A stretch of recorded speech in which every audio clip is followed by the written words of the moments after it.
I now hand the conference over to Mr. Sandeep Bakshi, Managing Director and CEO of ICICI Bank. Thank you, and over to you, sir. Good evening to all of you, and welcome to the ICICI Bank earnings call to discuss the results for Q2 of financial year 2021. Joining us today on this call are Vishakha, Anup, Sandeep Batra, Rakesh, and Anandya. We thank you for joining us and hope that you are safe and in good health. We thank the medical and healthcare fraternity, sanitation workers, providers of all essential services, and police who are enabling us to navigate these unprecedented times. We express our gratitude to our colleagues for their dedication in serving customers despite the current challenges. Most of our branches and ATMs across the country are operational, along with our digital channels. Most of our employees, except for those working at the branches and in functions such as operations and technology, continue to work from home. The bank's Economic Research Group publishes a proprietary ultra-frequency index comprising several high-frequency indicators to assess the resumption in economic activity. The ultra-frequency index was 94 for the week ending October 25, indicating that economic activity is at about 94% of the pre-COVID levels. Several high-frequency indicators such as power consumption, fuel consumption, e-way bill generation, and electronic toll collections were close to, and in some cases higher than, pre-COVID levels in the first 2 to 3 weeks of October. In September, GST collections were about 90% of pre-COVID levels, and there was a sharp month-on-month increase in the manufacturing PMI, reflecting increasing production and stocking of inventories ahead of the festive season. Vehicle registrations in September have increased over the previous month, and data released by auto companies suggests a sharp sequential and year-on-year growth in passenger vehicle and two-wheeler sales. An increase in property registrations in the month of September compared to August. A bumper kharif crop, normal monsoon, and increase in tractor sales points to a stronger rural economy. Even as we keep a close eye on the trajectory of the pandemic, all the above indicators suggest an improvement in the economy in the second half of this financial year. These trends are also reflected in the business and results of ICICI Bank as we continue to steadily grow our business within our well-defined framework. 1. Growth in the core operating profit in a risk-calibrated manner through the focused pursuit of target market segments. Our approach to risk-calibrated growth in core operating profit is to have a 360-degree customer-centric approach, tap opportunities across ecosystems, leverage internal synergies, build partnerships, and decongest processes. The core operating profit increased by 18.1% year-on-year to 77.19 billion rupees in Q2 of 2021. The profit after tax was 42.51 billion rupees in Q2 of 2021 compared to 6.55 billion rupees in Q2 last year. 2. Further enhancing our strong deposit franchise. Deposit growth continued to be strong with 19.6% year-on-year growth in total deposits at September 30, 2020.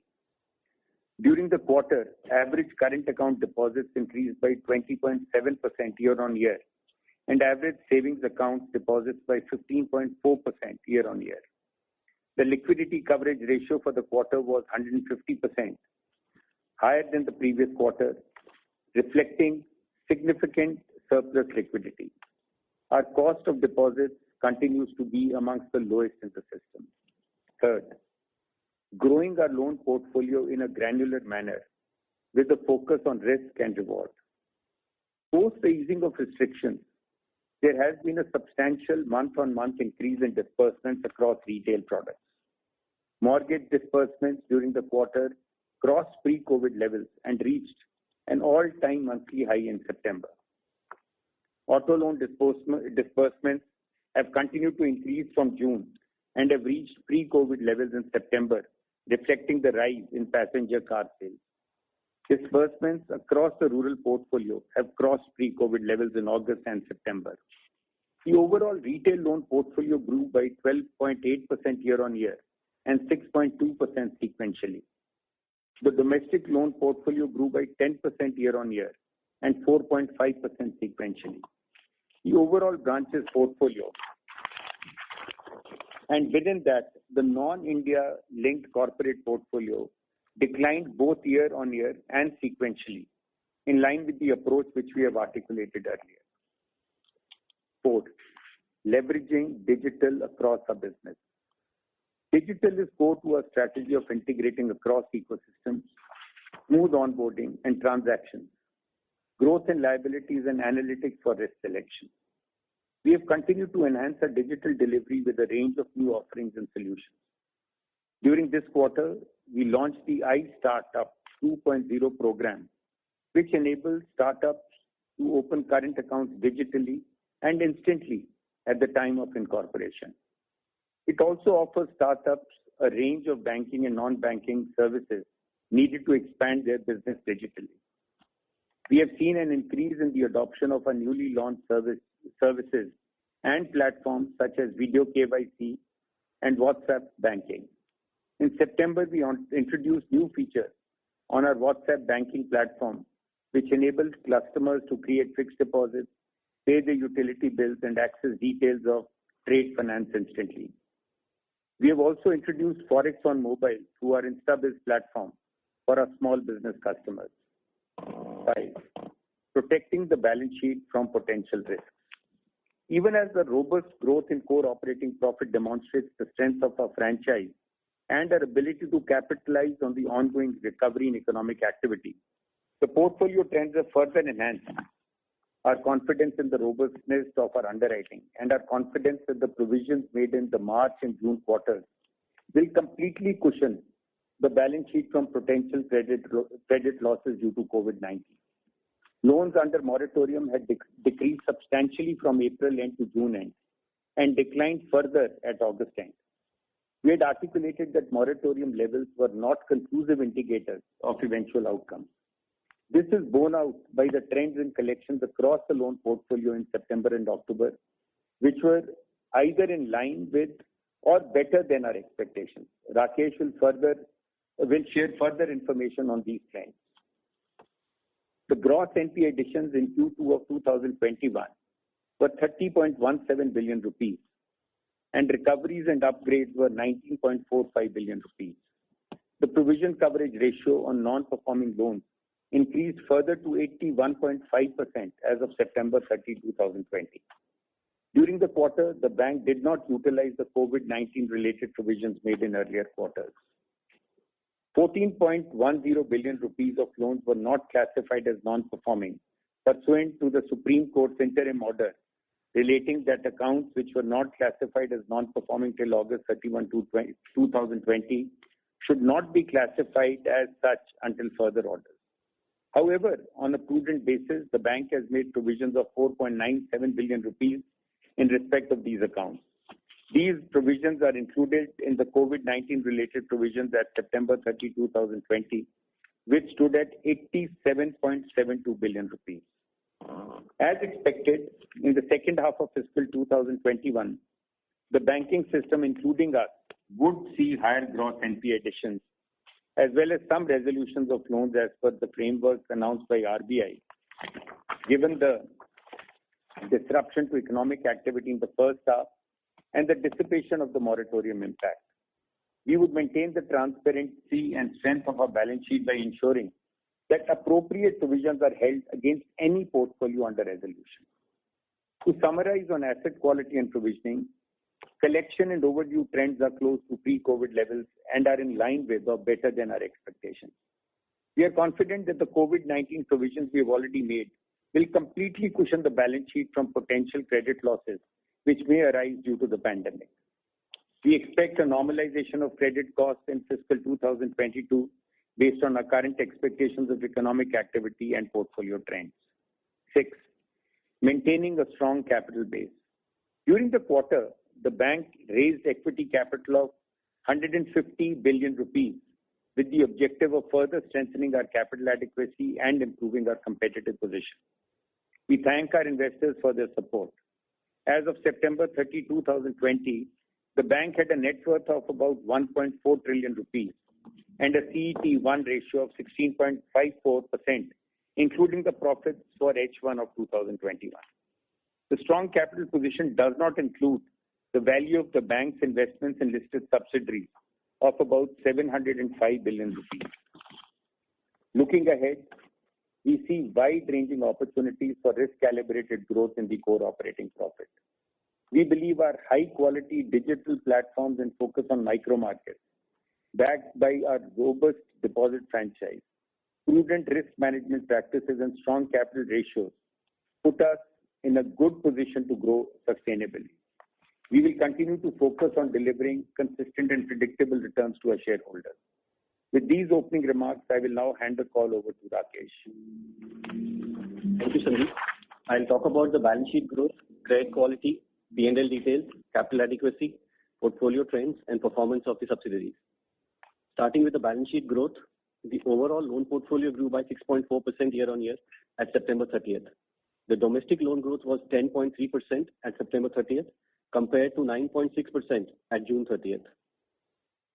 The domestic loan book increased by 4.5% sequentially over June 30th.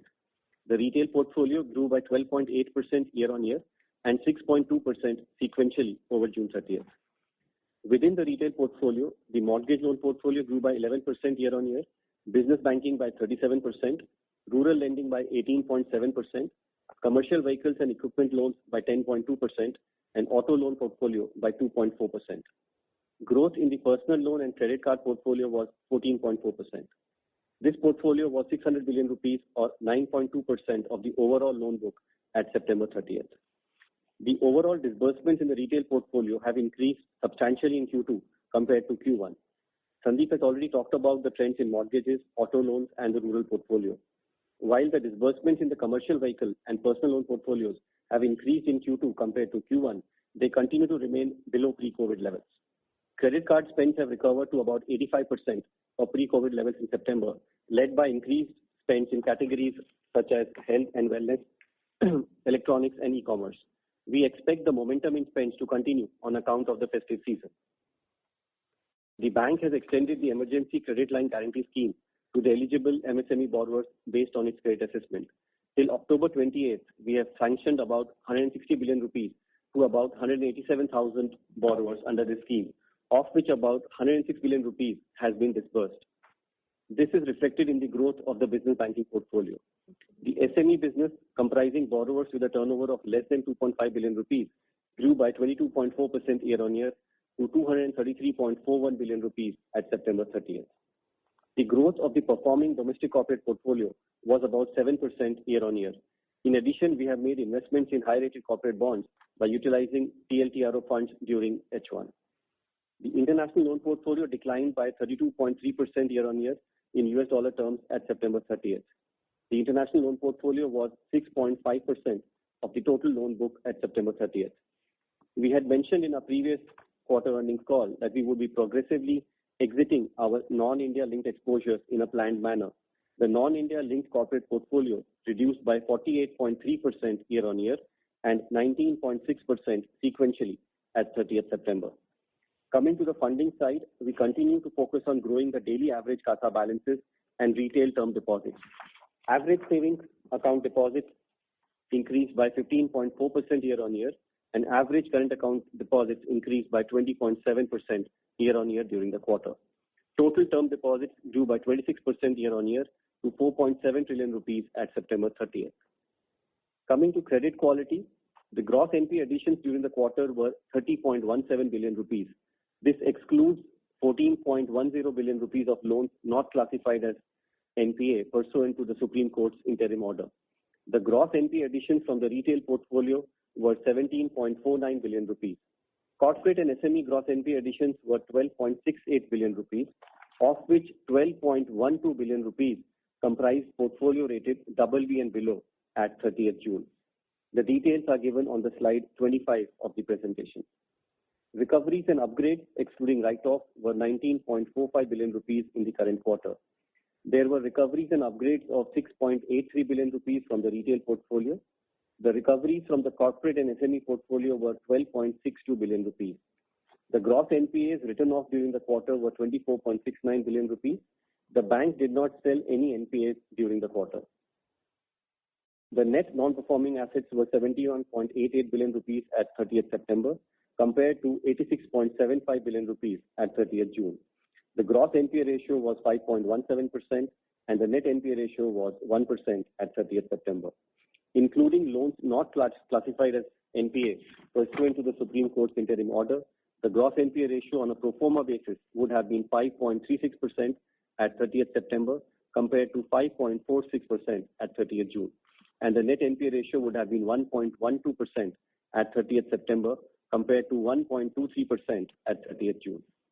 As Sandeep mentioned, the trends in collections across the loan portfolio in September and October were close to pre-COVID levels and in line with or better than our expectations.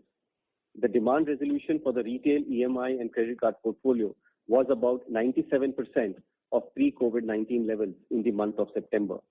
Compared to the level of loans which were under moratorium, the level of overdues in the portfolio is substantially lower and more comparable to the overdue levels pre-COVID.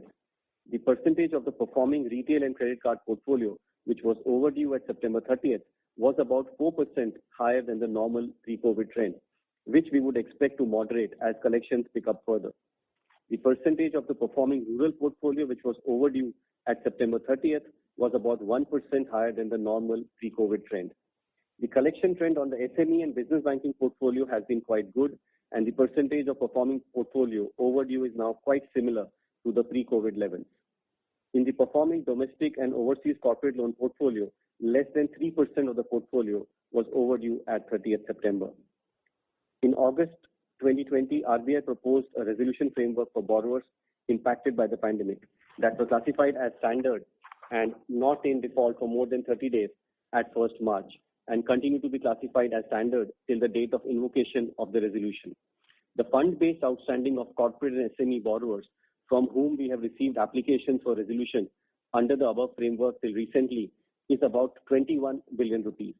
Our current expectation is that corporate loans under resolution would be less than 1% of the total loan portfolio of the bank. While resolution would result in asset classification benefit for the borrower on implementation of the resolution, we would maintain the transparency and strength of our balance sheet by ensuring that appropriate provisions are held against any portfolio under resolution. Coming to the P&L, net interest income increased by 16.2% YOY to 93.66 billion rupees. Net interest margin was at 3.57% in Q2 compared to 3.69% in Q1 and 3.64% in Q2 of last year. The domestic NIM was at 3.72% this quarter compared to 3.91% in Q1 and 3.92% in Q2 of last year. International margins were at 0.26%. The margins were lower in Q2 compared to the previous quarter, primarily due to higher liquidity in the balance sheet. The cost of deposits was 4.22% in Q2 compared to 4.53% in Q1. Non-interest income, excluding the treasury income, declined by 9.5% year-on-year to 34.86 billion rupees in Q2. The non-interest income grew by 46.5% sequentially, within which fee income was 31.39 billion rupees in Q2. Though the fee income declined by 9.7% year-on-year, it grew by about 49% sequentially, reflecting the increase in customer spending and borrowing and investment activity in Q2 compared to the previous quarter. Dividend income from subsidiaries was 3.34 billion rupees this quarter compared to 3.77 billion rupees in Q2 of last year. On costs, the bank's operating expenses decreased by 4.6% YOY in Q2. The operating expenses increased by 10.5% sequentially. The employee expenses decreased by 8.1% year-on-year, mainly due to decrease in provisions on retirements and other employee benefits during the current quarter compared to the corresponding quarter last year. This reflected the increase in yield on government securities during the current quarter compared to a decline in yield in Q2 of last year, which impacts the provision for retirements. The employee expenses increased marginally by 1% in H1 compared to H1 of last year. The bank had 92,127 employees at 30th September. We expect the employee count to increase during the second half of fiscal 2021. Non-employee expenses decreased by 2.2% year-on-year in Q2 due to lower business volumes and administrative and infrastructure-related expenses, partly offset by increase in technology-related expenses. The non-employee expenses increased by 27.7% sequentially, reflecting the increase in business volumes during the quarter. We would expect business-related expenses to increase in future quarters as business volumes increase from the current level. We continue to make investments in technology and in growing our franchise. The core operating profit as a result of the above increased by 18.1% year-on-year to 77.19 billion rupees in Q2. The core operating profit grew by 16.5% during H1. The treasury income was 5.42 billion rupees this quarter compared to 37.63 billion rupees in Q1. The treasury income this quarter includes 3.05 billion rupees from the sale of 2% stake in ICICI Securities, which was done towards meeting the minimum public shareholding requirement for a listed company by March 2021. The treasury income in Q1 included gains of 30.36 billion rupees through sale of shares of ICICI Life and ICICI General. Provisions other than COVID-19 related were 24.98 billion rupees in this quarter compared to 25.07 billion rupees in Q2 last year. The provision coverage ratio increased further to 81.5% at September 30th. We have not utilized any COVID-19 related provisions made in the earlier quarters during the current quarter. At 30th June, the bank held COVID-19 related provisions of 82.75 billion rupees. During the quarter, the bank made provisions of 4.97 billion rupees on accounts not classified as NPA pursuant to the Supreme Court's interim order. At September 30th, the bank held COVID-19 related provisions of 87.72 billion rupees, including this 4.97 billion rupees. As Sandeep mentioned, we are confident that these provisions will completely cushion the balance sheet from the potential credit losses which may arise due to the pandemic. We would utilize these provisions in future periods as required. The total outstanding provisions at September 30th, excluding provisions for NPAs considered in the computation of the provisioning coverage ratio, were 147.31 billion rupees or 2.26% of total loans.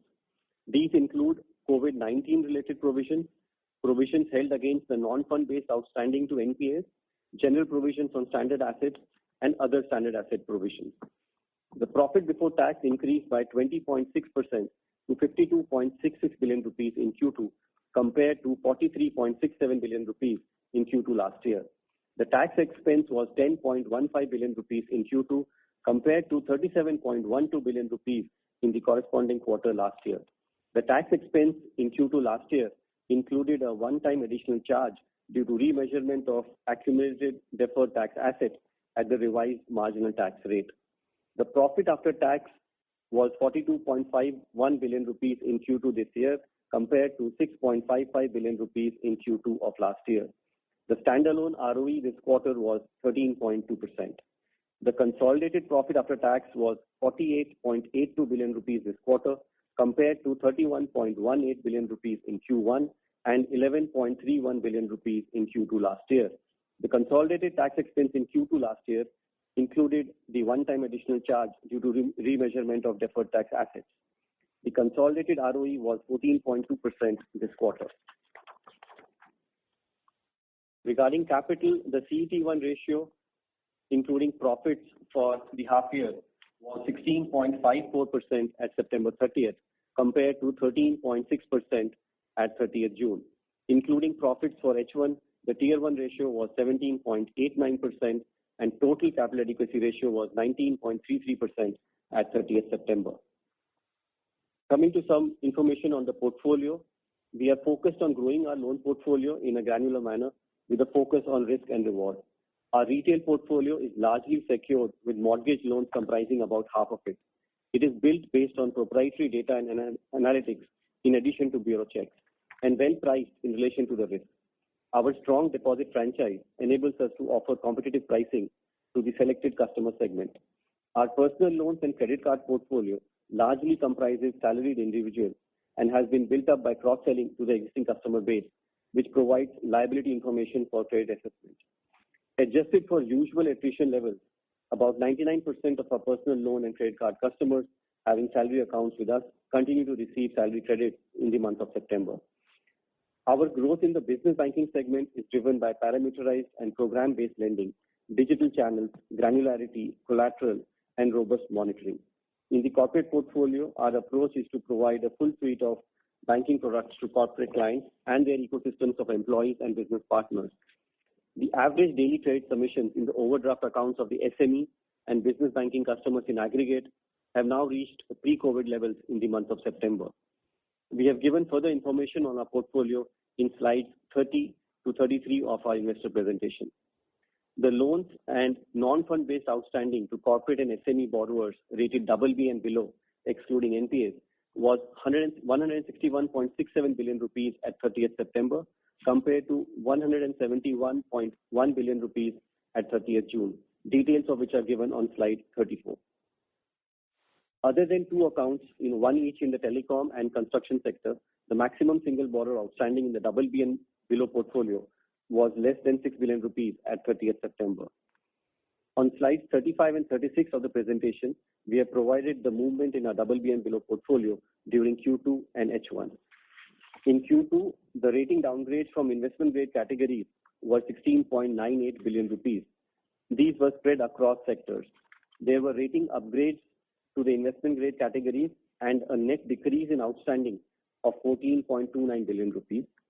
And there was a reduction of 12.12 billion rupees due to slippage of some of the borrowers into the NPA category and devolvement of non-fund based outstanding to existing NPAs. The builder portfolio, including construction finance, lease rental discounting, term loans, and working capital loans, was 231.86 billion rupees at 30th September, or about 3.5% of our total loan portfolio. As mentioned in our previous calls, our portfolio is granular in nature, with the larger exposures being to well-established builders. About 12% of our builder portfolio at 30th September was either rated BB and below internally or was classified as non-performing. The total outstanding to NBFCs and HFCs was 501.31 billion rupees at 30th September, compared to 441.62 billion rupees at 30th June, or about 5% of our total outstanding loans at 30th September. The details are given on slide 38 of the investor presentation.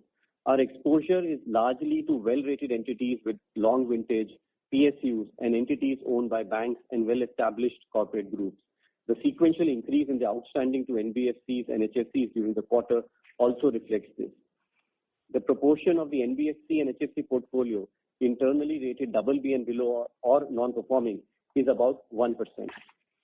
Coming to our overseas portfolio, excluding exposure to banks and retail lending against deposits, the total corporate fund and non-fund outstanding of our overseas branches after netting out cash or bank or insurance-backed lending was $5.47 billion at 30th September, compared to $6.41 billion at 30th June and $8.35 billion at September 30th, 2019. 66% of the outstanding at 30th September was to Indian corporates and their subsidiaries and joint ventures. 17% of the outstanding was to non-India companies with Indian or India-linked operations and activities. The portfolio in this segment is generally well rated, and the Indian operations of these companies are target customers for the bank's deposit and transaction banking franchise, and we would continue to pursue risk-calibrated opportunities in this segment. 7% of the outstanding was to companies owned by NRIs or PIOs. 10% of the outstanding was to other non-Indian companies, which is less than 1% of the total portfolio of the bank. Coming to subsidiaries, the details of the financial performance of subsidiaries is covered in slides 43, 44, and 64 to 69 in the investor presentation. Value of new business of ICICI Life was 6.02 billion rupees in H1. The new business margin increased from 21.7% in fiscal 2020 to 26.3% in H1. The new business margin was 27.4% during Q2 of 2021. The protection-based annualized premium equivalent was 4.46 billion rupees and accounted for 19.5% of the total annualized premium equivalent in H1. ICICI Life continued to have a well-diversified distribution mix, with distribution channels other than ICICI Bank contributing about 65% of the annualized premium equivalent in H1. The new business premium was 44.56 billion rupees in H1. Gross direct premium income of ICICI General increased by 0.8% year-on-year to 64.91 billion rupees in H1 compared to 64.40 billion rupees in H1 of last year. The combined ratio was 99.8% in this H1 compared to 101.5% in H1 of last year. The profit after tax grew by 35% year-on-year to 4.16 billion rupees this quarter from 3.08 billion rupees in Q2 last year. The profit after tax of ICICI AMC was 2.82 billion rupees in the current quarter compared to 3.05 billion rupees in Q2 of last year. The profit after tax of ICICI Securities on a consolidated basis was 2.78 billion rupees in the current quarter compared to 1.35 billion rupees in Q2 of last year. ICICI Bank Canada had a profit after tax of 5.1 million Canadian dollars in the current quarter compared to 4.8 million Canadian dollars in Q1 of 2021 and 14.2 million Canadian dollars in Q2 of last year. The loan book of ICICI Bank Canada at September 30th declined by 3.8% year-on-year and 2.7% sequentially. ICICI Bank UK had a net profit of $4.9 million this quarter compared to $11.9 million in Q2 of last year and $5 million in Q1 of this year. The loan book of ICICI Bank UK at September 30th declined by 14.6% year-on-year and was at a similar level compared to 30th June 2020. ICICI Home Finance had a profit after tax of 0.02 billion rupees in the current quarter compared to a profit after tax of 0.01 billion rupees in Q1 of 2021 and a loss of 0.61 billion rupees in Q2 of last year. With this, we conclude our opening remarks and we'll now be happy to take your questions.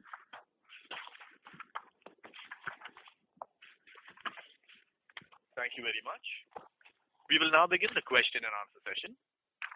Anyone who wishes to ask questions may press star and 1 on the touchtone telephone. If you wish to remove yourself from the question queue, you may press star and 2. Participants are requested to use handsets while asking a question. Ladies and gentlemen, we will wait for a moment while the question queue assembles.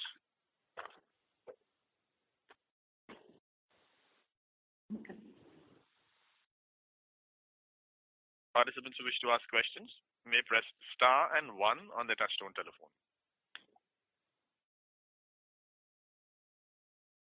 The first question is from the line of Nitin Agarwal from Motilal Oswal. Please go ahead. Yeah, hi. Thanks for the opportunity and congratulations on good results. Firstly, on the NPL formation, which we suggested will pick up during the second half, do you think that there is a probability that it can spill over to 1H and some bit of restructure and NPL problems can push over therefore to the first quarter of FY22, or will largely see this activity getting completed in third quarter or fourth quarter mainly? With the moratorium, period having got over on August 31st, of course, this quarter had only, 1 month of payment, which was there, due during September. So to that extent, December and March quarters will definitely, have a higher addition to NPAs for the, banking system. Whether that can, spill over to the next year, quarter 1 or quarter 2, that is, a possibility. For example, if the restructuring, happens and some of those loans do slip after restructuring. But our own sense would be that, given that the stress, has kind of initiated from March of this year onwards, a fair bit of additions will, happen. A large part of that would end up happening in the current financial year itself. In any case, the provisions that we have taken on related to COVID, we have, assessed the impact, through the period. So it's not that, we have taken provisions, only for numbers to be added, up to, or likely numbers to be added up to, this year end. So to that extent, we are, extremely comfortable. The actual additions, we'll see how it plays out. Okay. And secondly, while we mentioned the collection efficiencies across businesses, but if you can just again clarify as to how much it is at the portfolio level, and if you can share some trends between secured and unsecured retail. Yeah, so I talked about the demand resolution for the retail EMI and credit card portfolio, which was about 97% of the pre-COVID levels in the month of September. We have not shared any kind of split between secured, unsecured, and all of that. I think generally speaking, we have talked about it earlier that, for example, portfolio like commercial vehicle, that was under some stress for banks even prior to COVID-19. So it would be logical to expect that the demand resolution in that segment, could be a bit lower than the average. But otherwise, across the portfolio, it's pretty similar. Okay. And lastly, this quarter we have closed nearly 30 branches in the metro region. So any color around that, and how do we see the cost income ratios panning over the next 18 to 24 months given the rising usage of digital channels?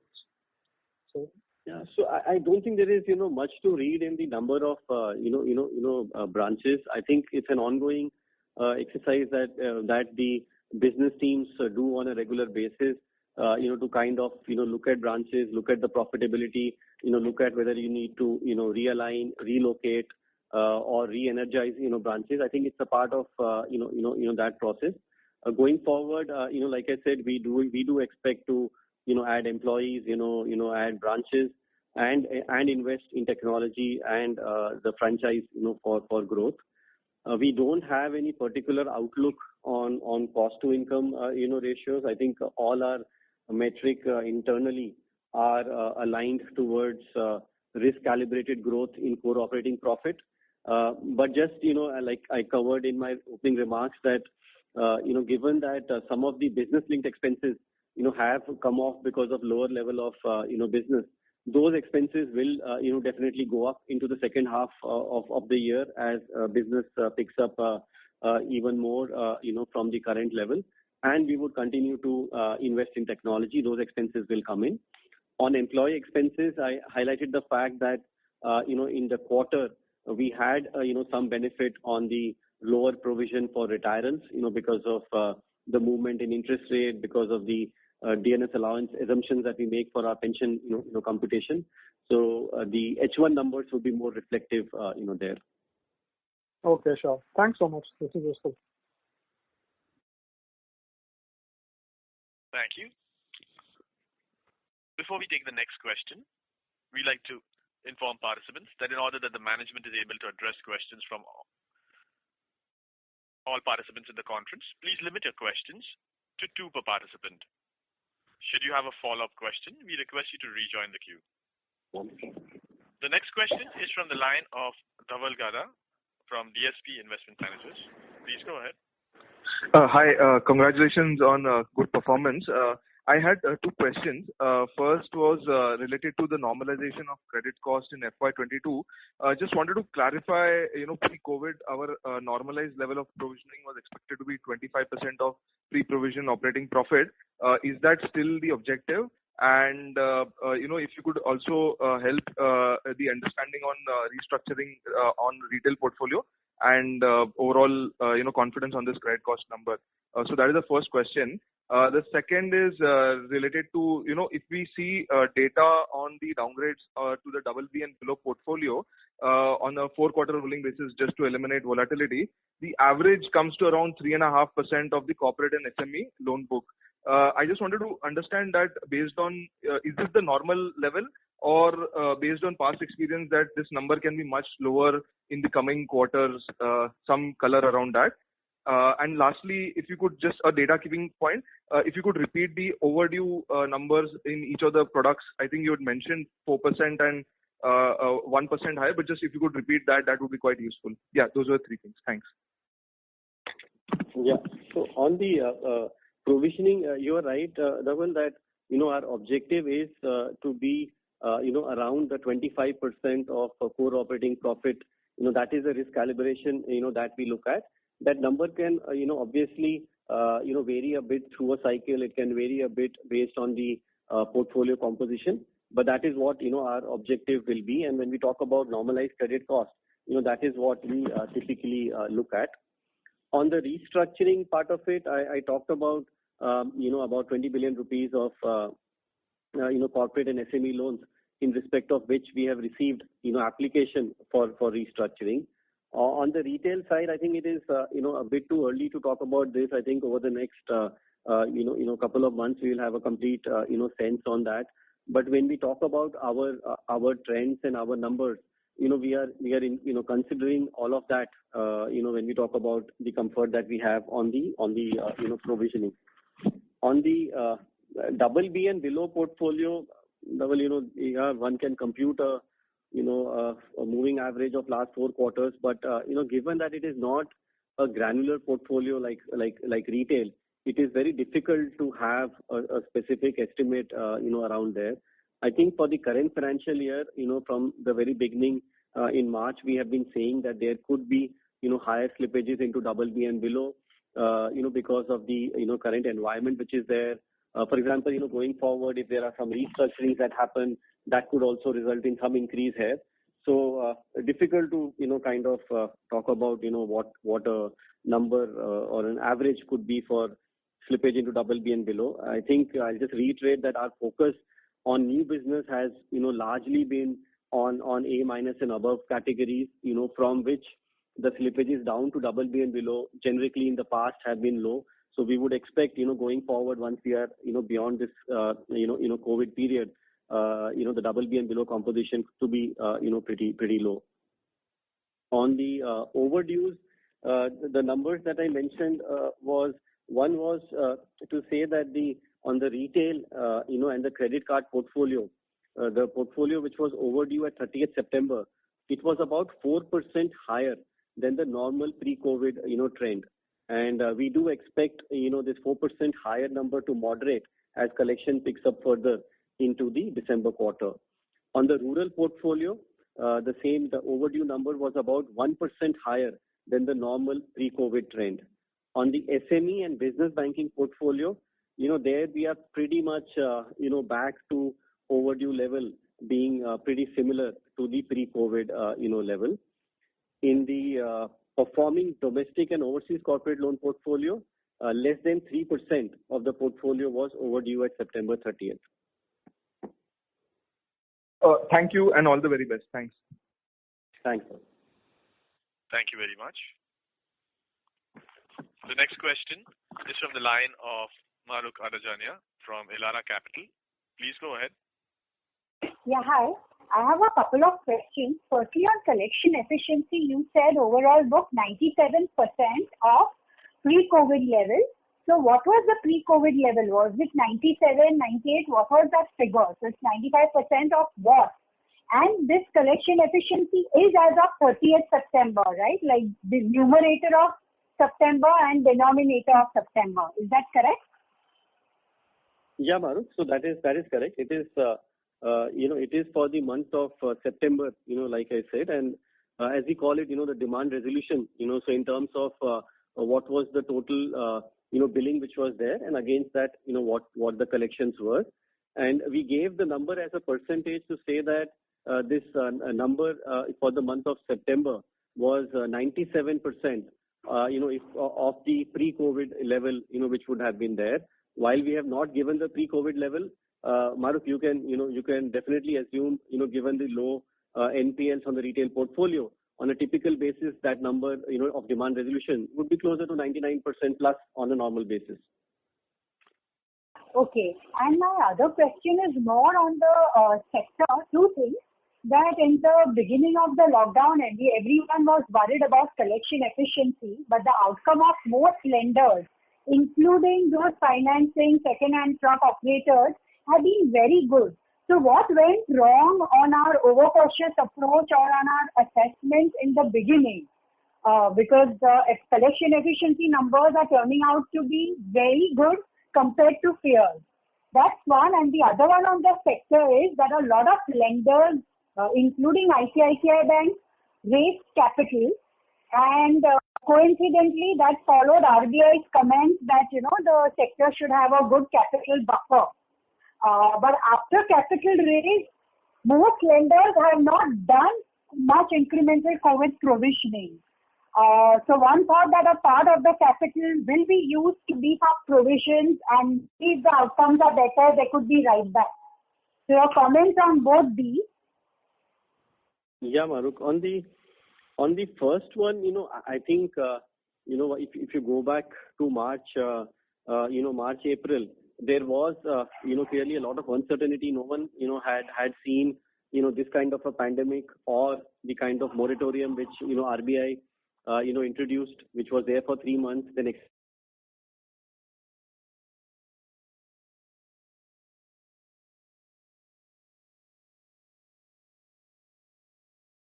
too early to conclude for everyone, for the system. I think we still have to see the second half of the financial year. Like I said earlier, indeed, the NP additions for the second half will be higher, for all the banks, because, there will be no moratorium benefit. Some of this, Supreme Court, instruction on NPA classification, all of that would come into the NPA numbers in the second half of the year. But I think, especially the private banks in general have taken, provisions on a conservative basis. And we certainly, when we took the provision in the June quarter, we clearly mentioned that our objective was to completely, cushion, any potential impact of COVID. And the capital raising, just to, spend 30 seconds on that, I think we were very clear at that point of time to say that the purpose of raising capital was not, to make, higher provisions on our existing portfolio. It was raised from 2 points of view. One, of course, is that we do believe that we will have a good opportunity for growth, once the COVID is behind us, over the next, whether it is 6 months or 9 months, one has to see how that, plays out. So that is one. And the second was that there is always a tail risk, in such an event which is there, because we don't know how the COVID actually, continues to spread. While it is not anything specific to our bank or our portfolio, on a generic basis, that tail risk, was and is definitely there. And that is the reason we thought that we should be, at a very strong position in terms of our overall, capital adequacy. And as you saw during the quarter, we have seen a near 3% increase in our core equity, tier 1 ratio. So that, I hope that answers your queries, Mahrukh. So Rakesh, if I can come in, because I think there will be a recurring theme of collection efficiency. There will be a recurring theme of what happened when everybody was thinking that it's going to completely sort of go down under, but it hasn't gone down under. So there is a positive surprise there. If you just remember, Mahrukh, in Mr. Bakshi's comment, he said that, our ultra high frequency index is also showing that we are at 94% of the pre-COVID levels. It basically means that on an average, if you were to just take an index, 94% should be there as collection efficiency if one were to be exposed to exactly identical ultra high frequency exposure to those sectors. Few banks, including ours, we are, slightly will have better exposure perhaps to those sectors, and thus, many of us will have a collection efficiency which is higher than that. From our perspective, we certainly look at cash flows very carefully. Solvency and collateral comes later. And from a cash flow perspective, we are seeing that business loans or, smaller retailish SMEs, both in the rural and rural one is sort of intuitively one understands that rural is doing better. So there anyway it is doing very well. But even for the business loans which are smaller sized, 1.5 crores, and which are fully collateralized, we are seeing that the credit submission of that is now in most cases above pre-COVID levels. Third is if we look at toll collections and for our FASTag, where we have a very, very high market share and dominant market share there, we are seeing that the toll collection is already above pre-COVID levels, which also is a good proxy of the economic underlying activity that is happening. Having said that, if we look at the passenger vehicle movement and the toll collection there, that has still not reached COVID levels. It is still in 80s, which basically means that from a passenger vehicle movement, that is from a normal, you and me movement perspective, we are at, between mid-80s. But certainly on a commercial vehicle side, commercial activity is above 100%, which perhaps explains some of this, mental construct that, are things really moving the way things should move. Our ultra high frequency as well as other things is certainly pointing towards the fact that things have come back, quite rapidly. Earlier, people did dip into their reserves that they had to pay off. And that has been our experience as well. People, who had morat, but who went out of morat, we were able to collect, overdues and whatever overdues they had by way of interest or by way of whatever overdues they had, quite easily, and it was not so much of a trouble. Also, what has happened in the last few years is that the mode of collection for us, certainly, but I would reckon that it is for the most of the system, has gone largely digital. In our case, as you know, we also run a very, very highly developed PDM model, which is the pre-delinquency model. So we are able to also put resources appropriately using that pre-delinquency model as to where should we put our resources, where do we get the fastest fingers first. We link it up with the cash flows that we are seeing on the accounts, etc. And as you know that in our case, most of them, do have, it's a cross-sell, so they have their accounts with us. So that is where we get a slightly incremental lift over the system. We don't know how much of it is picked up, how much of it is going to be sustainable, but when we speak to the OEMs, etc., it looks like July, August were more pent up. Now it looks like more, sustainable. If you look at mortgage, where we have done lifetime high, in the month of September, we must not sort of, take away one very important thing that has happened in mortgage, and that is, if you look at the EMI in the last 2 years, it has moved down by at least 25%. So EMIs which were in 900s now has gone to 700s. So that is a 25% dip. Then you also have the prices dipping by around 10 to 15%.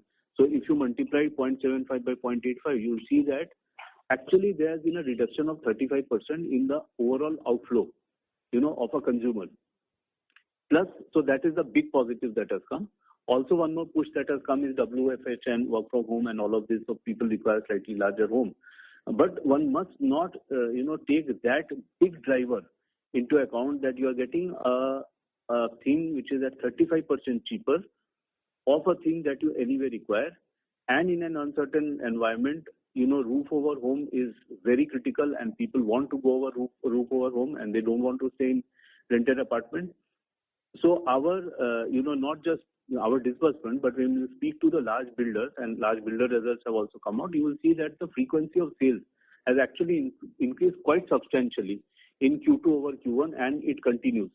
And things are moving towards better branded, completed inventory, and that is getting sold. It is the same thing for four-wheelers as well. Because of physical distancing, social distancing, etc., people are buying four-wheelers, also aided by the fact that EMIs have come down and new models are also coming up. And people, when they see that the risk is receding, they also like to feel good, and so they want to spend and they want to live well. So I would say that combo of many of these things, plus banks like us, we have also come out with festival treats, etc. So where we are also creating desire and discounts to customers where they should buy, plus the need for feeling good, plus the fact that the salary account uploads, etc., haven't come down, at all year over year.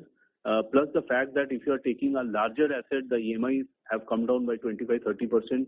Asset values itself has come down by another 10-15%. So I would say net there are fair amount of positives that are there. But we must keep our fingers crossed. We don't know whether what is going to happen in Q3, Q4, or in future on this pandemic. But at this point of time, as we speak, if you see the retail asset growth of our bank, notwithstanding the fact that we did have some support of the credit guarantee scheme, but so had other banks.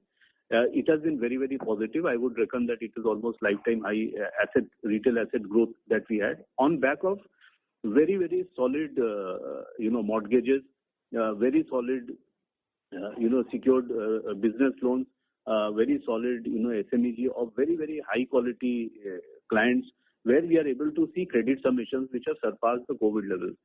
The other thing that is happening in the COVID levels is that the weak are becoming weaker and the strong are becoming stronger. And so the market is moving towards stronger and stronger players across the thing. And this we are seeing it even in SMEs as well, that the strong are becoming stronger, weak are becoming slightly weaker, etc., etc. So positioning of the portfolio, how do you build, your retail underwriting how have we built retail underwriting, and going forward, how much are you cross-selling, how much of additional underwriting parameters you have over and above just a bureau, I think will be determinants of the asset quality that we have.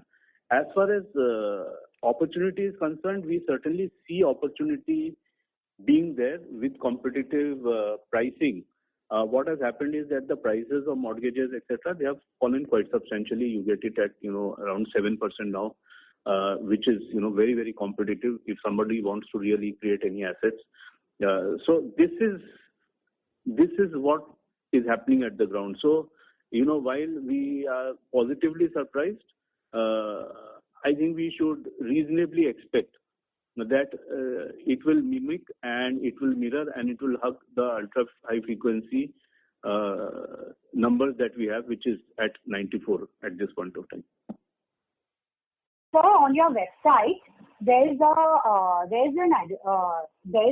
personal flexi loan product. What is that? What is the flexi loan all about? No, so flexi loan is a product, and we can take it offline. But very quickly, you give us an asset, we will check your profile, and we'll give you a credit line against your profile, which is the income and the asset, and we'll pull it in, and we'll give you a line of credit against that, which is flexible in nature. It Right, is like but a is that an business loan. interest It only? is like a business loan, but very flexible for the client. Oh, but is it an interest only loan like Bajaj Finance does, or how is it structured? No, we don't know what Bajaj Finance does, interest only, etc. We do normal banking, which is, if it is of a working capital nature, then we collect interest. If it is of the term loan nature, then we'll collect interest plus principal. Okay, sir. Thank you so much. Thank you. Thank you. The next question is from the line of Samir Vise from JM Financial. Please go ahead. Yeah, hi. Thank you for the opportunity.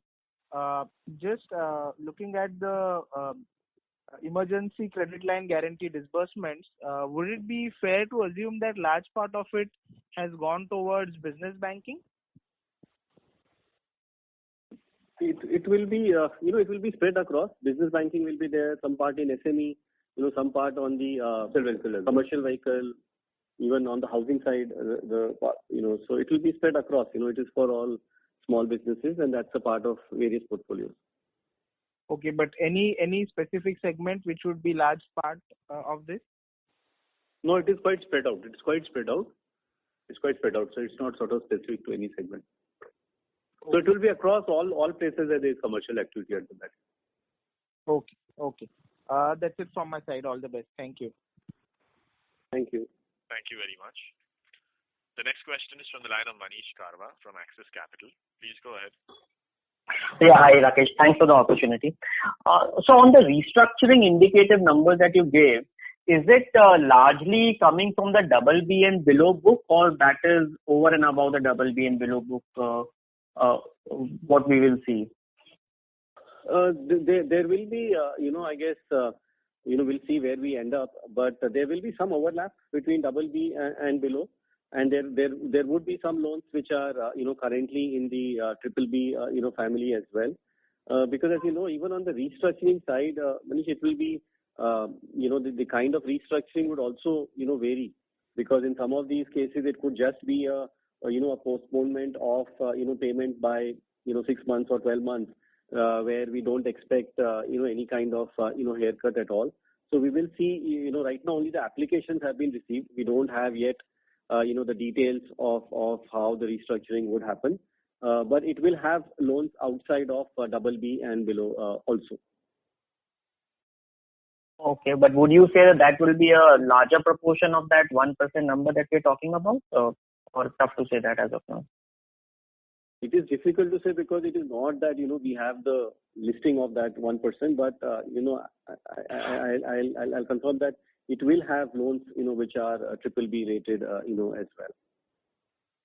Okay. And against this portfolio, the provisioning that you will need to do, would you now draw down from the provisioning that you've already made, or how do you think about the provisioning requirement that you will see in the future quarters?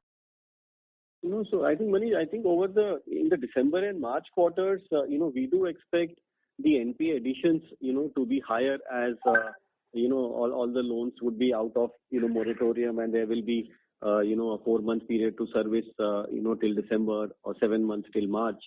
And there will be, some of this restructuring also that will happen. So we would expect to draw down and utilize the provisions that we have created for this, specific purpose, in the future quarters. That will definitely be there. Okay. And as of now, we do not think that we will require more provisioning on the likely NPLs that we may see. No. So we have assessed that, I think we have, the exercise that we did, in Q2 at the time of our results, the exercise we did at the time of our, capital raising exercise. And when we look at it, right now, as I said, I think the trends are, either the same or, slightly better, across portfolios. But like Anup mentioned, it's, a bit too early to completely conclude on this. So we'll see how it, plays out. But we are, very confident that the provisions that we have taken, would suffice in terms of the requirements which are there over the next few quarters. Okay. And my second question is on your margin and the margin outlook. In the context of 2-3 things. One is that when do you think you will be okay to work with lower liquidity, which should actually be positive for margins? Second, is there further room to cut rates both on term deposits and savings deposits?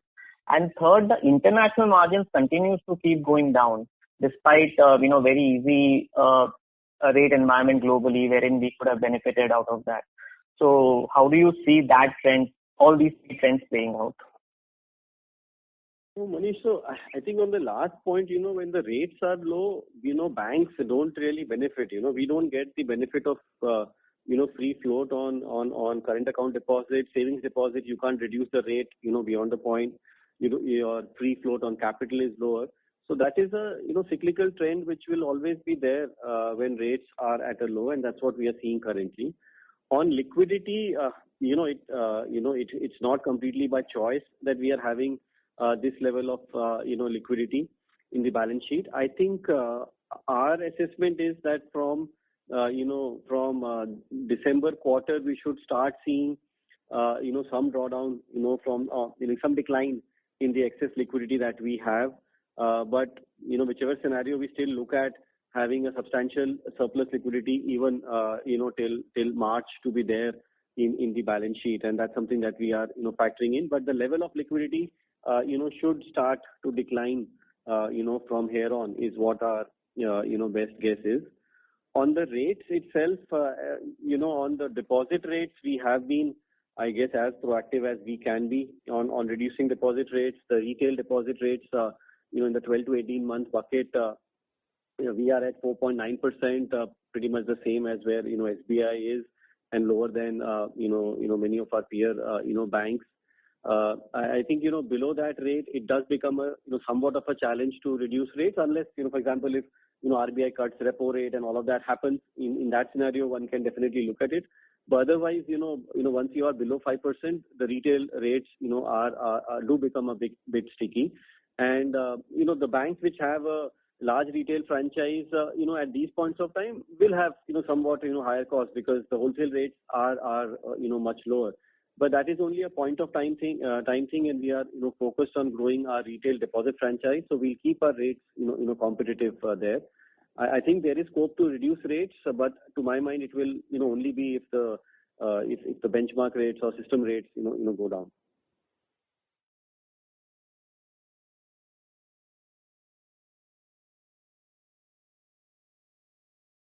Thank you. Before we take the next question, we'd like to request participants to please limit your questions to 2 per participant. The next question is from the line of Anand Dama from Emkay Global. Please go ahead. Yeah, thank you for the opportunity. Sir, in case of Axis Bank, we had seen a meaningful downgrade in the corporate book. And in our case as well, if you look at the downgrade, it's somewhere about 16.6 billion in the corporate book. Certainly, it is lower than what we had seen. Can you be a bit louder? Cannot hear you clearly. Yeah, sure. Yeah, my question was about the corporate downgrade that we have seen in this quarter. So we have seen 16.6 billion of downgrades in this quarter. So is there a chance that as we get the hand on financials of the customers, we could see more downgrades going forward? And if yes, what could be the level of downgrade that we might see in the BB and below portfolio? From the above this portfolio. About the BB and below, downgrade in BB and below category, I suppose. No, I'm saying that from the above investment grade portfolio to below investment grade portfolio, what could be downgrades that we might see? Yeah. Line is not too clear, but we do expect to see more downgrades into BB and below going forward. I think at the beginning of the year itself, we had said in the current environment, there would be downgrades into BB and below.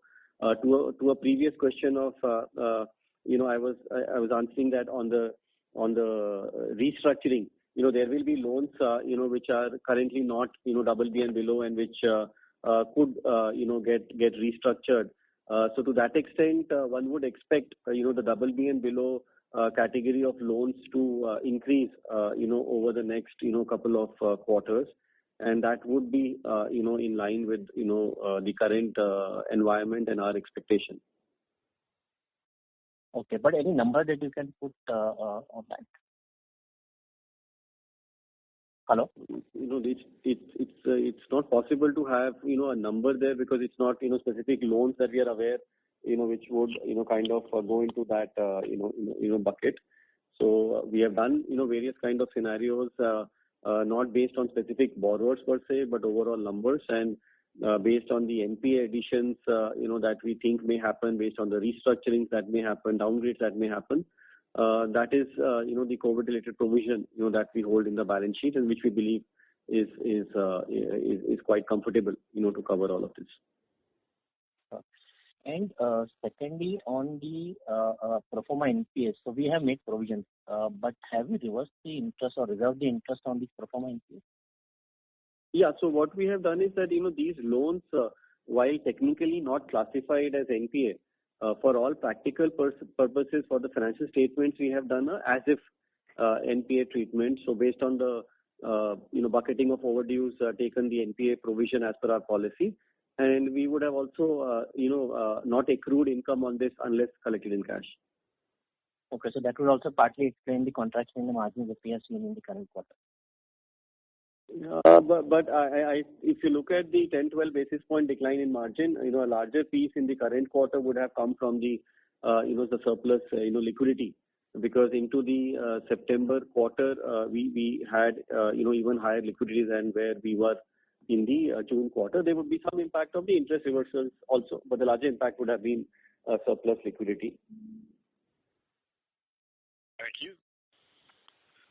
The next question is from the line of Adarsh Parasrampuria from CLSA. Please go ahead. Yeah, hi, Rakesh. Question on again on loan spread. Sorry to interrupt, but we can't hear you very clearly. We request you to use the handset. Yeah, sorry.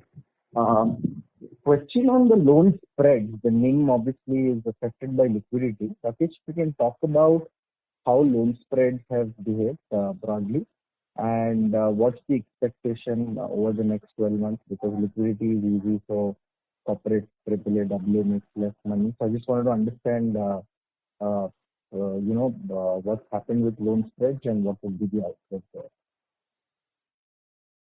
Yeah, so on the loan spreads, I think at least till now we have been able to reasonably manage in terms of bringing down the cost of funds also in line broadly with the yield on advances. On the advances side, we have seen a fair bit of repricing downwards, with the MCLR coming down, repo rate coming down, plus the new lending is happening at lower rates as well. But till now, we have been able to reduce our term deposit rates on the deposit side. Even the savings deposit rates we had reduced earlier in the year. The approach would be to try and ensure that on the loan spread we are able to manage to maintain that going forward. I think in the second half of the year, practically speaking, there would be some impact that will come through the fact that there will be higher addition to NPAs, and there would be some interest reversals that will happen because of that. And on an overall basis, we expect to see the liquidity levels coming down, and that should have a positive impact as well. So those will be the two moving parts in the near term. Rakesh, let me share a little bit on the liability side, because I think those questions are also there underlying. So on the liability side, first is in general, when the interest rate regime comes down, your low cost liabilities, they don't remain as attractive. Because suppose the interest rate comes to, let's say, 3%, then your car will only give you 3% spread, and SAR will also, if you don't bring it down, it will not give you that much spread. So in general, for banks, low interest rates, is not a very, very positive thing. So that is one part of the thing. Second part of the thing is that in general, at this point of time, if you see the 10-year spread of corporate bond, over government security is quite high. 5-year spread is lower. It is also because of the kind of players that are there in that, which also shows it is pointing to the fact that at this point of time on the short end, liquidity is essentially driving a lot of compression that is happening, and naturally it is hugging the reverse repo and repo rate depending on the activity that is happening. Now the choice for what are the choice for banks? So if the balance sheet is very small, one can have a mix of on the deposit side. On the term deposit side, one has a mix of wholesale deposits, or you can have bulk deposits, or you can have the retail deposits. Now, the market for bulk deposits is not very large, so one cannot support a very, very large balance sheet on bulk deposit. And we have seen that in the past, with different players, it becomes very risky because the rates shoot up whenever there is a lack of liquidity, and it is not within control, and there is not that much of supply of those kind of deposits. And so it is very important that large bank must focus also on a mix of retail and wholesale deposits. At this point of time, whenever there is a large liquidity, the wholesale deposits comes at a much lower rate than retail deposits. Having said that, the retail deposit franchise has to be nurtured carefully, because when in a cycle, when the rates move up, it is retail deposits which comes at a much cheaper cost, in a less volatile cost, and in a predictable manner than wholesale funds. And ALM issues are then mitigated if you have a good retail franchise. At this point of time, we are leading the rates on the retail deposit franchise, but it has come below 5. Why it has come below 5 on the banking system side? On the other side, it's not that the rates have come down drastically very, very low. So at this point of time, our time will come when consumers will also start to hint and hurt and hunt towards slightly higher yielding products. And it could come by way of equity, because equity is rising, and so you will see a lot of equity traders, direct equity traders coming into the market. So people might a little bit of allocation, not much, but a little bit of allocation towards that, a little bit of allocation again towards bond savings and other things where the rates are very, very high. If it stabilizes here and it starts to move up, one will see how this whole wholesale versus retail deposit plays out. I think Rakesh, has done a great job in managing the balance sheet in a way that, we have surplus liquidity. And so if one takes a stance that one can absorb a little bit and then perhaps margin goes up, because on the asset side, it is not a cost plus regime, as you know. Asset is a different pricing mechanism, and that is dependent on the demand supply of the credit and the supply of credit and the ability to price it well. So we can absorb a little bit of liquidity, become more aggressive like we have, on the retail term deposit side, and manage it in an overall context so that we are able to manage the needs. So far, so good. We have been able to manage it well. On the retail asset side, we certainly, our stance is to do more and more secured, given what is happening in the environment. So we would want to go towards mortgages and fully collateralized kind of loans, and open up the unsecured as and when we see more stability, we see more less volatile markers there, but stability is returning on the unsecured side as well. As you know, on the Amazon card side, I think this is the fastest million cards that would have ever happened in the credit card history, and I would reckon that it would be so in most other places, outside of India as well. So that is doing quite well, and it also plugs into well on our affluent strategy. So on the liability side, that is where it is. There was last quarter, there was more volatility on the mutual fund side, but we see now stability returning on the mutual fund side as well. But there the returns are not as attractive. So it will it competes with the bank deposit, but not quite that much. So we will see how it comes. We have extra liquidity which we can absorb in case we feel that stability of liquidity is there and volatility is low. Because on the liability side, we are only three things we look at. We don't look at the CASA percentage. We look at volume of deposits. We look at overall cost of deposits that is delivered, and we look at volatility of deposits. And within each bucket and kinds of deposits, that's how we peg ourselves at.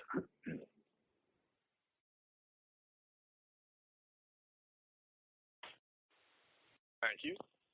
The next question is from the line of Suresh Ganapathy from Macquarie. Please go ahead. Yeah, hi. Just one question to Sandeep or Anup. The market is tough, so obviously everybody is struggling to find appropriate investment avenues. If that's the case, why can't the bank rethink its strategy of offering traditional products, par and non-par, for its customers? Because at the end of the day, this is one product gap that the bank customers have, and can it not be done through ICICI Pru and have a more open approach? Because at the end of the day, you're just giving what the customer requires, right? Yeah, so two things, from a product perspective and then from a customer perspective. I think from a product perspective, it is a good product provided you have 100% persistency. So if you have 100% persistency, it's a good product from a customer perspective. But then, because it is finally a reflection of the underlying investments that you do, one cannot be beyond a particular point of time. One can't be very competitive there, because otherwise you are either taking higher risk on the asset side or you are taking an ALM risk.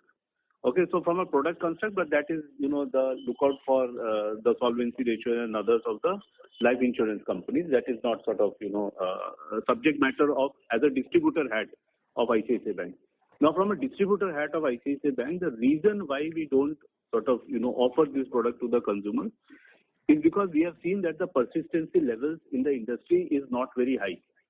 And the persistency levels drops to 60% and below over 5 year 1 month, which is 61st month, etc. Which basically means that for 40% of our customers, they will really lose a substantial part of the principal.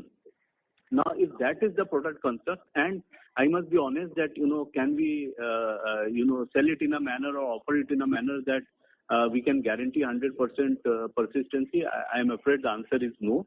I don't think we can. I don't think I would dare say anybody can. Now, just look at the situation of a bank where this is not the only product that we offer to the customers. In fact, the revenue from this is a fraction of the revenue of our other banking products on the retail banking side. Fraction. But if 40% of the customers lose a large proportion of their principal because of this product, what will happen is our all other relationship with the product will go bad for sure. And if that is the case, then it is better not to offer this product from a customer.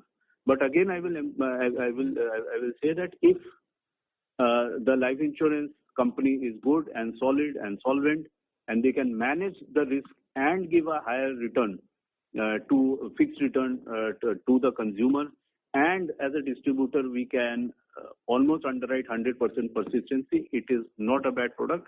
But unfortunately, that's not how our experience has been. That's not how the industry experience has been, both of the life insurance industry as well as the banking industry. Okay, thank you. Thank you. We'll be able to take one last question. The last question is from the line of Mahesh from Kotak Securities. Please go ahead. Good evening, sir. Can you hear me? Yeah, Mahesh.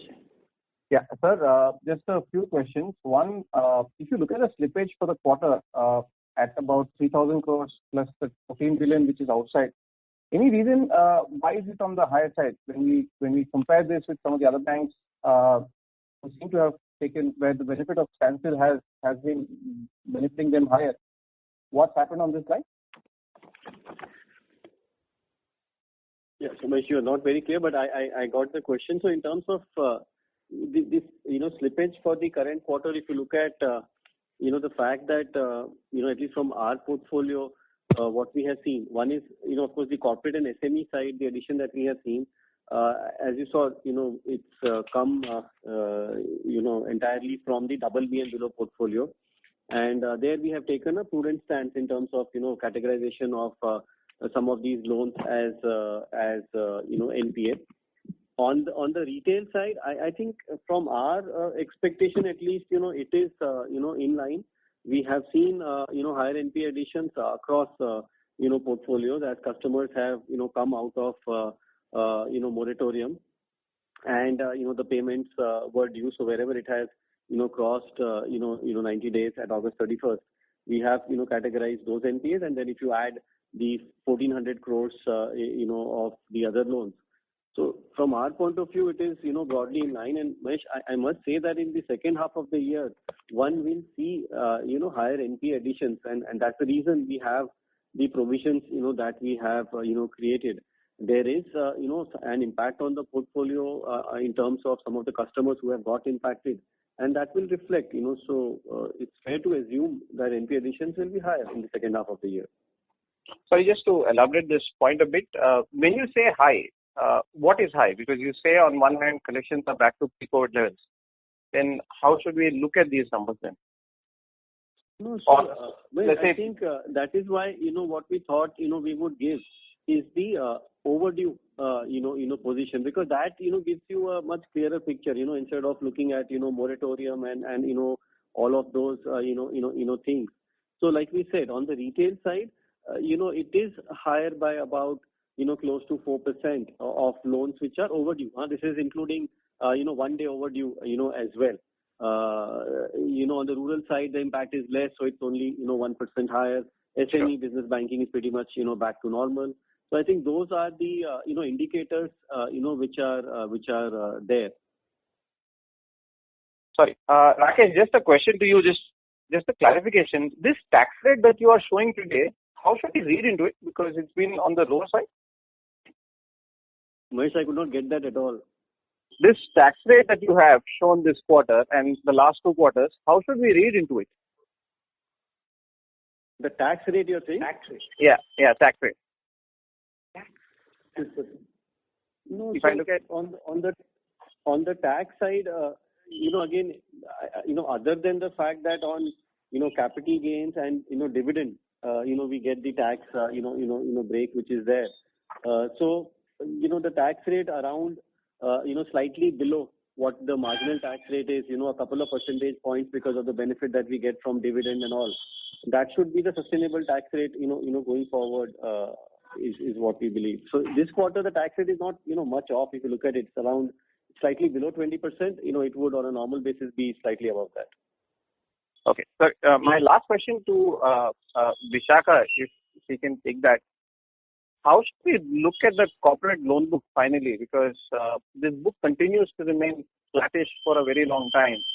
But when we look at a lot of corporates and the extent of relationship that probably ICICI has as compared to one of the larger private banks, it still appears that there is a fair amount of opportunity. What's stopping you to take that chance out there with the corporate out there? And because the share of corporate loans continues to remain fairly low, which was again something which you guys had indicated earlier, that you would restrict the loan book on the retail side to some proportion. Thanks. Yeah, Vishakha, could you take that? Vishakha has dropped off. Okay, so Mahesh, I'll just take that. I think Vishakha is not there right now. So in terms of the corporate loan book, Mahesh, like we have spoken in the past, I think we are focused on the corporate business, not just as a term lending kind of a business. We are looking at it from a 360-degree point of view, from an ecosystem point of view.